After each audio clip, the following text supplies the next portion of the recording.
Hello દોસ્તો, જય શ્રી કૃષ્ણ. આજે એક સત્ય ઘટનાનો પ્રસંગ કહું કે એક ગામડું ગામ હતું. બાપ વગરનો દીકરો હતો અને એક માં હતા. માં દીકરો બે જ હતા. છોકરો મોટો થયો એટલે ભણવા મેક્યો એટલે ભણવામાં હોશિયાર હતો. એની માં આડી અવળી દાડિયું કરતા, મજૂરી કરતા અને છોકરાને ભણાવતા હતા. પછી મોટી સ્કૂલમાં છોકરાને એડમિશન લેવાનું થયું એટલે ફી ભરવાની થઈ.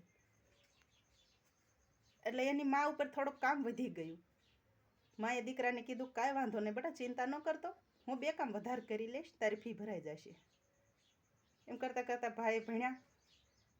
પછી પ્રવાસમાં જવાનું થયું. પ્રવાસમાં જવાનું થયું ને એટલે એમ કીધું કે માં, પ્રવાસની ફી ભરવાની છે. પણ માને મનમાં એમ હતું કે મારો દીકરો ક્યારે ઉદાસ ન થવો જોઈએ, મારી માથે ભલે જે કાંઈ તકલીફ પડે એ. પછી એને કીધું, કાંઈ વાંધો નહીં બેટા, ફી ભરાઈ જશે. પ્રવાસની ફી ભરી દીધી. કામ પછી કામ કરતા ગયા. છોકરો 1 ધોરણ 2 ધોરણ એમ કરતાં કરતાં ગ્રેજ્યુએટ થઈ ગયો. પછી એને બહાર વિદેશમાં ભણવાનું જવાનું થયું. હોશિયાર તો હતો જ નાનીથી જ, એટલે એને વિદેશમાં જવાનું થયું. પછી એની માએ કીધું, કાંઈ વાંધો નહીં બેટા, વિદેશમાં જવાનું થયું હશે ને તો એની જોગવાઈ થઈ જશે. પછી એની માએ હતા ને, એની માએ જે પોતાનું રહેવાનું મકાન હતું ને એ વેચી નાખ્યું. પોતાનું મકાન વેચી અને એ માએ દીકરાને વિદેશ ભણવા મોકલ્યો. દીકરો વિદેશ ભણવા ગયો. પછી ફોન કર્યા કરે, મા દીકરા વચ્ચે વાતચીત થયા કરી. મા દીકરાનો અઢળક પ્રેમ હતો. નોકરી મળી ગઈ, કલેક્ટર બની ગયો દીકરો. માને ફોન કર્યો, માં હું કલેક્ટર બની ગયો. વિદેશમાં ભણ્યો, વિદેશમાં જ કલેક્ટર બની ગયો. દીકરાના મનમાં એમ હતું કે મારી માએ જે કાંઈ મારી પાછળ ખર્ચો કર્યો છે ને, તો હું નોકરી કરી અને મારી માનો ખર્ચો, મારી માએ જે કાંઈ દુઃખ વેઠ્યું છે ને એ હવે હું એમને સુખ આપીશ એમ. પણ નોકરી મળી ગઈ, કલેક્ટર બની ગયો. ને પછી એક છોકરીના ગાળિયામાં ફસાઈ ગયો. છોકરીએ પૂછ્યું કે તમારા ફેમિલીમાં કોણ કોણ છે, તમારા કુટુંબમાં કોણ કોણ છે? તે ભાઈ ખોટું બોલ્યા કે હું એક જ છું, હું અનાર્થ છું, મારી પાછળ કોઈ નથી. ખોટું બોલી ગયા. પછી માને ફોન આવતા બંધ થઈ ગયા. ગામમાં માં એમ કહે કે મારો દીકરો કલેક્ટર થઈ ગયો. એટલે ગામડાના માણસો જે આડોશી પાડોશી હોય ને એમ કહે કે આ ડોશી છોકરા વગરની છોકરાના પ્રેમમાં ગાંડી થઈ ગઈ છે, એટલે એમ કર્યા કરે છે. પછી તો ભાઈએ લગ્ન કરી લીધા, વિદેશમાં જ લગ્ન કરી લીધા. એટલે ડોશીમાને પહેલાં તો એ ભાઈ ફોન કરતા હતા એટલે એડ્રેસની ખબર હતી કે માં, હું અમુક જગ્યાએ રહું છું, અમુક જગ્યાએ ઓફિસ છે મારી અને હું ત્યાં નોકરી કરું છું.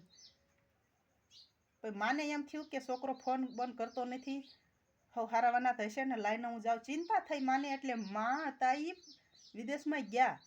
જ્યાં છોકરો નોકરી કરતો, કલેક્ટર હતો, ત્યાં એ માં ગયા.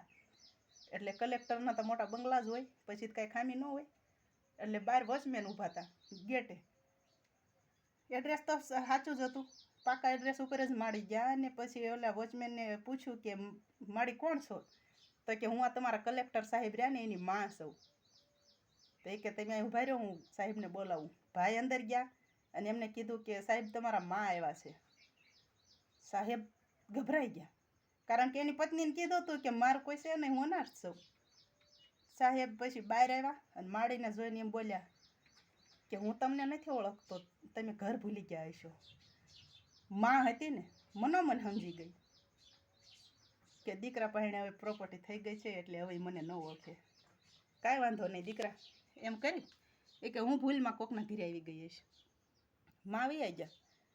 પણ માએ એક ચિઠ્ઠી લખી અને વોચમેનને આપી કે જ્યારે તમારો સાહેબ બહાર આવે ને ત્યારે આ ચિઠ્ઠી એને આપી દેજો. અને એ ચિઠ્ઠીની અંદર બાળક નાનું હતું ત્યાંથી આજ દિવસ લગીની જે આપવીતી હતી ને માએ એ બધું એની અંદર લખ્યું હતું. પછી વોચમેન સાહેબને એ ચિઠ્ઠી આપી, આલ્યો સાહેબ. પણ સાહેબ હતા એટલે નવરાય તો હોય ને ચિઠ્ઠી વાંચવાની, અને એમ કે અત્યારે ખીચામાં. મેં કીધું પછી નવરાય વાંચી લઈશ. વાંચવાનું રહી ગયું અને સાહેબે નાય અને નોકરી વહી ગયા. એટલે જે ચિઠ્ઠી હતી માની એ ખીચામાં રહી ગઈ. પછી એની પત્નીએ કપડાં ધોવા હાટું એ કપડાં લીધા એટલે ચિઠ્ઠી પડી અને એની પત્નીએ ચિઠ્ઠી વાંચીને એટલે એને આંખમાં આહુડા આવી ગયા કે આવો દીકરો પોતાની માં હારે આવું કર્યું. પછી એણે એની માં એ સાંજે એનો પતિદેવ આવ્યા ને ઘરે એટલે એને ચિઠ્ઠી વંચાવી કે આ તમારી માની ચિઠ્ઠી છે, તમે કેમ આમ કર્યું? તો એ કહે છે કે હું ગભરાઈ ગયો તો કે મેં તને કીધું છે કે હું અનાર્થ છું અને તને મારી માને જોઈને સારું લાગશે કે નહીં લાગે, એટલે કે હું ખોટું બોલ્યો. પછી એ સંસ્કારી કુટુંબની દીકરી હશે ને એટલે એણે એમ કીધું કે તમારી માએ તમારી હાટું થઈને આટલું દુઃખ વેઠી છે ને તો તમારે તમારી માને આવી રીતે તરસોડાય નહીં. પછી એમને સમજાઈ ગયું. પછી એમની મા વાહે ગામડે ગયા. એ કે હાલો હવે રજા લઈને આપણે મા પાસે જઈએ. કેટલી સંસ્કારી બાઈ હશે, વિદેશની હતી છતાંય. પછી રજા લઈ અને ગામડે આવ્યા અને પછી માએ જે હેત કર્યા છે કરે મારો દીકરો આવ્યો એમ. પછી આડોશી પાડોશીને કીધું જો હું ગાંડી નથી થઈ ગઈ, મારો દીકરો કલેક્ટર થઈને આવ્યો. પછી આડોશી પાડોશીને એમ થયું નાના માળે સાચા છે એમ. માનો પ્રેમ છે ને અઢળક જ હોય. માના આશીર્વાદથી જ આપણે જે કાંઈ આપણે બન્યા હોય, આપણી જે કાંઈ હેસિયત હોય આપણી માના આશીર્વાદથી જ હોય. તો હારું, જય શ્રી કૃષ્ણ, ખુશ રહેજો.